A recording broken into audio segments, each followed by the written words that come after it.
খোদার কসম, রব্বে কাবার কসম, যতবার নারীর ছবি দেখো ততবার তোমার শারীরিক শক্তি, যৌবনের শক্তি এক ফোঁটা হইলেও কমতে থাকে।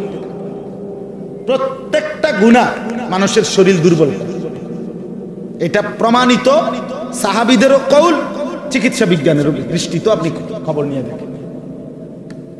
তাহলে এই শরীর তো ভিতরে খোলস হয়ে যাচ্ছে নারী দেখতে দেখতে, ছবি দেখতে দেখতে, অশ্লীল দৃশ্য দেখতে দেখতে, উলঙ্গ ছবি দেখতে দেখতে, নিজের হাতকে নিজের লজ্জাস্থানে অবৈধ ব্যবহার করতে করতে শরীর শেষ, যৌবন শেষ।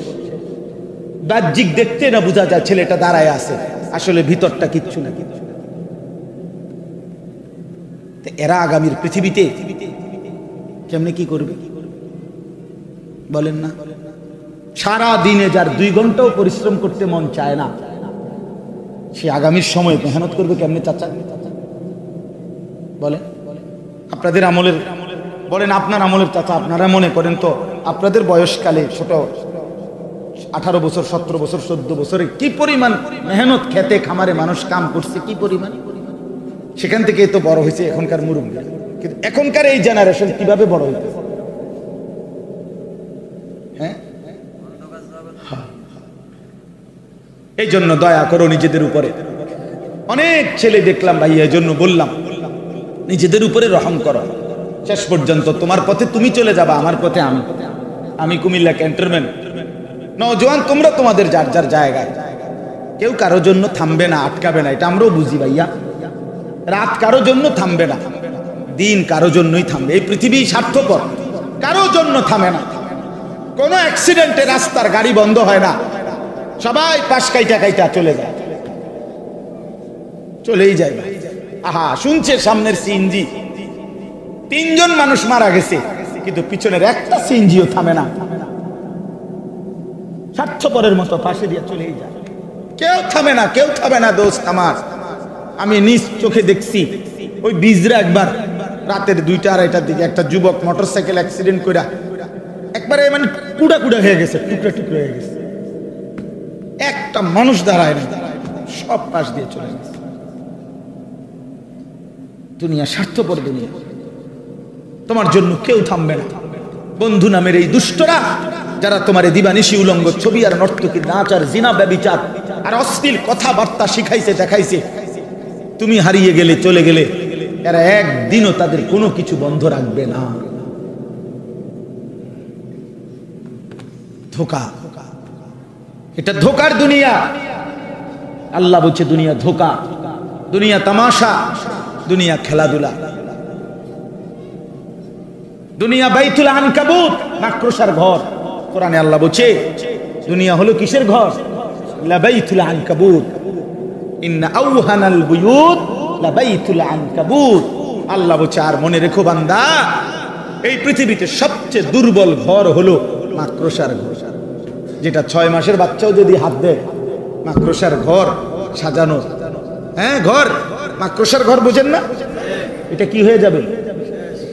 ছোট্ট বাচ্চাও যদি হাত, হায় নজর, চেহারা দেখলেই বোঝা যায় সারাদিনে নামাজ পড়ো না।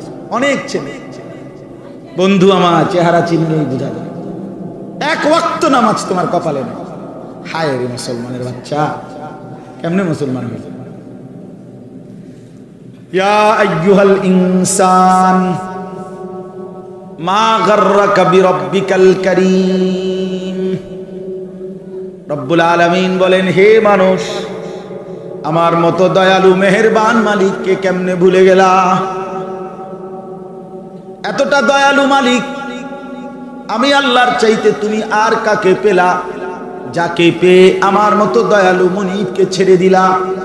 মা গাররাক, এত বড় আসমান যিনি দিলাম, এত বড় জমিন যিনি দিলাম, আজকের সূর্য চন্দ্র আলো বাতাস রোদ বৃষ্টি সব কিছু যেই মালিক আমি আল্লাহ দিলাম, আমার চাইতে উত্তম তুমি কাকে পেলা, যাকে পেয়ে তুমি আমার মতো মনিব ছেড়ে দিলা? বলেন বলেন বাপ, আল্লাহকে কেন ছেড়ে দিলেন? যাদের ঘরে প্রতিদিন রঙিন টেলিভিশন চলে, কাকে খুশি করছেন? আজকে 30 বছর সুদের লেনদেন যারা করেন চাচা, কার খুশির জন্য এটা করছেন? এই সুদখোর, হারামখোর, নির্লজ্জ। সুদখোর হলো জমিনের সবচেয়ে বেশি পাষাণ, সবচেয়ে পাষাণ, যার চামড়ার মধ্যে, শরীরের মধ্যে কোনো দয়া মায়া বলতে কিচ্ছু নাই, কিচ্ছু নাই, কিচ্ছু নাই, কিচ্ছু নাই। এটা পাষাণ। কারে খুশি করেন? ছেলে মেয়ের অভাব দূর করছেন, আমনে সুদের টাকা দিয়ে জমাইয়া বাড়িঘর বাজার সদাই করে দেওয়ার পরে আমনে মরার পরে আর জিফুতে কামাই করে না, কথা কয় না। কোন সুদখোর মূল্যে আর এই ঘরে আর এরপরে আর বাজার লাগে না, তো আপনি কি গুছাই গেলেন? আপনি কিটা শেষ করে গেলেন? কামটা কাম তো রয়েই গেল। এখন তো আপনি ফুতে হে কামাই করে, তো তোর লাভ হইল কি? এমন যদি হইতো, আমি আমার ফ্যামিলির, আমার জিফুত 6 জন, এই 6 জনের আগামী 200 বছরের 300 বছরের যা যা বিষয় আদি সব কিছু আমি ব্যবস্থা করে দিছি, তারা শুধু হতাতে উঠবো আর ভাত খাইব। কই এমন কথা বলেন না? এমন তো আপনি কি করলেন? প্রয়োজন তো থেকেই গেল, অভাব তো থেকেই গেল, চাহিদা তো থেকেই গেল, তো লাভ কি হলো বাবা?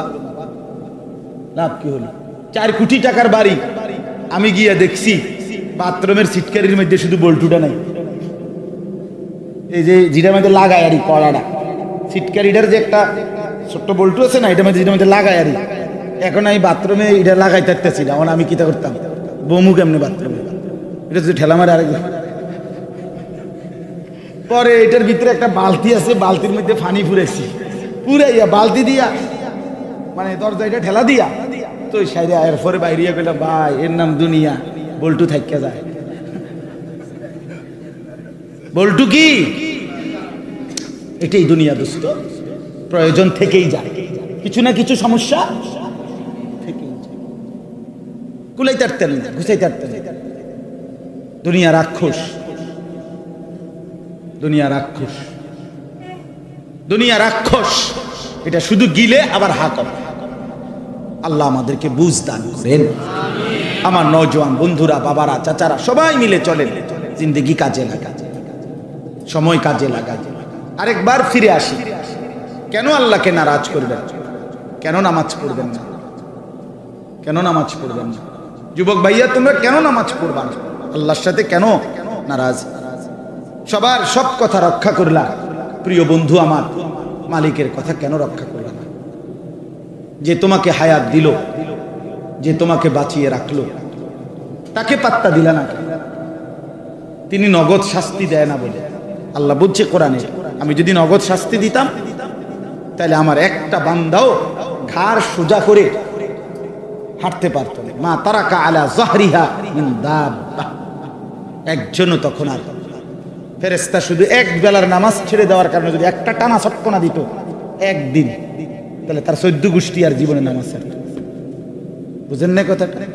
যদি একটা থাপ্পড় মারত যদি। কিন্তু রব্বুল আলামিন বলেন, আমি রহম করি, আমার বান্দাকে আমি ছেড়ে দিচ্ছি, দুনিয়ায় শাস্তি দেই না, অপেক্ষা করি মৃত্যুর নির্দিষ্ট সময় পর্যন্ত। যদি বলেন আল্লাহ কেন ছেড়ে দেন, অপেক্ষা করছেন কেন, নগদ শাস্তি দেন না কেন? মালিক বলে, আমায় অপেক্ষা করছি, আমার বান্দা যদি কোনোদিন ফিরে আসে,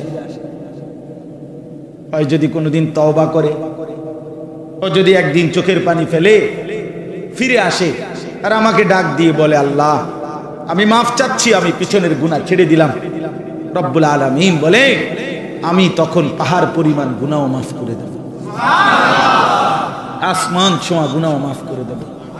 আমি চেয়ে থাকি আমার বান্দা ফিরবে কখন। ও যদি রাতে আসে, আমি মাগফিরাত নিয়ে রাতেই আসব। ও যদি দিনের আলোয় আসে আমার কাছে মাফ চাইতে, আমি আমার মাগফিরাত নিয়ে দিনেই আসব। ইন আতাইতানি লাইলান আতাইতুকা লাইলান, আল্লাহ বলে বান্দা তুমি যদি রাতে আসো আমি রাতেই আসব। বা ইন আতাইতানি নাহারান আতাইতুকা নাহারান, তুমি দিনে আসলে আমি দিনেই আসব। তুমি আসবা হাঁটতে হাঁটতে, আমি মাগফিরাত আর রহমত নিয়ে আসবো দৌড়তে দৌড়তে। তুমি আসবা 1 বিঘত, আমি আসবো 1 হাত। তুমি আসবা 1 হাত, আমি আসবো 2 হাত। আমি অপেক্ষায় আছি। লাল্লাহু আশাদ্দু ফারহান বিতাওবাতি আবদ। নবীজি বলেন, আল্লাহর কোন বান্দা যখন তওবা করে, গুনাহ ছেড়ে দেয়, নতুন করে আবার জিন্দেগি শুরু করে, আল্লাহ তাআলা সবচেয়ে বেশি খুশি হয়।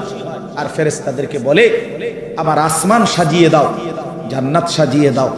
ফেরেশতারা তখন 7 আসমান সাজিয়ে দেয়, জান্নাত সাজায়। আর আল্লাহকে বলে, আল্লাহ জান্নাত কেন সাজাইলেন, আসমান কেন সাজাইলেন? রব্বুল আলামিন তখন বলে, ফেরেশতারা, আসলাহাল আব্দু মাওলাহু, এক গোলাম তার মনিব থেকে ভেগে গেছিল অনেক দিন, আজকে সেই ভেগে যাওয়া গোলাম তার মনিবের সাথে সম্পর্ক ঠিক করে ফেলছে। এই জন্য আমি খুশি হয়েছি। আমার ভেগে যাওয়া আমার বান্দা অনেক দিন আমার সেজদা দেয় নাই, ওই অনেক দিন আমার থেকে দূরে সরে গেছিল, আজ না রাত গভীরে সে আমার কাছে ফিরে আসছে। ওই আমার সেজদা দিয়ে বলছে আর নাফরমানি করবে না। আমি এই জন্য আসমান সাজিয়ে দিলাম, জান্নাত সাজিয়ে দিলাম। হ্যাঁ, এই জন্য বন্ধু আমার, নওজোয়ান সাথীরা, ফিরা চাই, ফিরতেই হবে, ফিরতেই হবে। আগামীর পৃথিবী, প্রতি মিনিটে পৃথিবীর সব সমস্যা এখন আন্তর্জাতিক, অর্থাৎ সারা বিশ্বব্যাপী সমস্যা। প্রতি মুহূর্তে পৃথিবীর সব পরিবেশ, কোন দেশের একক ক্ষমতা এই মুহূর্তে নাই, কারো কোনো একক পাওয়ার নাই। সবাই এই ওডে নামে লড়ে চড়ে, সবাই সবাই। কোন দেশ শান্তিতে নাই, শুধু ধাক্কা ধাক্কি। এরে হুমকি দেয়, ওই ওরে হুমকি দেয়, ওই ওর জাহাজ আটকায় ফেলে, ওই ওর বিমান আটকায় ফেলে, ওইখান থেকে বাহিনী, ওইখান থেকে বাহিনী। আপনারা এমনি খবর নেন, আন্তর্জাতিক খবর, সারা পৃথিবী অস্থিরতার ভিতরে আছে। যে কোনো সময় আগ্নেয়গিরির বিস্ফোরণ হবে সারা বিশ্বব্যাপী, সারা বিশ্বব্যাপী। হ্যাঁ হ্যাঁ, অর্থাৎ আগামীর সময় ইমানদার মুসলমান, পাক্কা মুমিন, মজবুত ইমান ছাড়া, সেজদা ছাড়া, বিশ্বাস করেন ইমানের উপরে টিকে থাকা কঠিন হবে, কঠিন হবে। আগামী বলতে আমি কালকে বলি না, যে কোনো সময়। এই জন্য আমরা সবাই মিলে আল্লাহর দিকে ফিরি, রাসূলুল্লাহ সাল্লাল্লাহু আলাইহি সাল্লামের দিকে ফিরি। এটাই আমার বক্তব্য। আমি আপনাদের কাছে যে আয়াতের অংশটা পড়ছি, একটা আয়াত, এবার এই তরজমাটা বলি, তাহলে আমার কথা শেষ। আল্লাহ তাআলা বলেন, ওয়ামা আরসালনা মির রাসূলিন ইল্লা লিইউতাআ বিইذনিল্লাহ। আমি প্রত্যেক নবী এবং রাসূলকে এই পৃথিবীতে পাঠিয়েছি শুধুই কেবল ওই নবীর আনুগত্যের জন্য। অতএব আল্লাহ তাআলা এই আয়াতের মাধ্যমে আমাদেরকে বললেন, আমাদের প্রিয় নবী সাল্লাল্লাহু আলাইহি সাল্লামকে আল্লাহ তাআলা এই পৃথিবীতে পাঠিয়েছেন শুধুই কেবল আমরা যেন তার আনুগত্য করি, অনুসরণ করি, এই জন্য। অতএব আমাদের জীবনের পরিচয় একটাই, আমরা যেহেতু মুসলমান, আমাদের জীবনের আচরণ, উচ্চারণ, আমাদের হাসি কান্না, আনন্দ বেদনা, আমাদের রাত দিন, সকাল দুপুর, আমাদের আয় উপার্জন, ঘর পরিবার, স্ত্রী সন্তান, বাজার ব্যবসা, চেহারা সুরত, চাল চলন, সবকিছু হবে রাসূলুল্লাহর অনুসরণ। আপনারা যদি কেউ পাত্তা নাও দেন আমগো কথা, আমরা এটাই বলি, এছাড়া আমাদের কাছে আর কিছু পুঁজি নাই। আমরা এটাই বলে যাব, এটাই আমরা বলি যে আল্লাহ তাআলা বলছেন, আমার বন্ধু আমার রাসূলের অনুসরণ, ইত্তেবা, আনুগত্য, এর জন্যই তাকে আমি পৃথিবীতে পাঠিয়েছি, আর এটাই আমাদের উপরে দায়ী।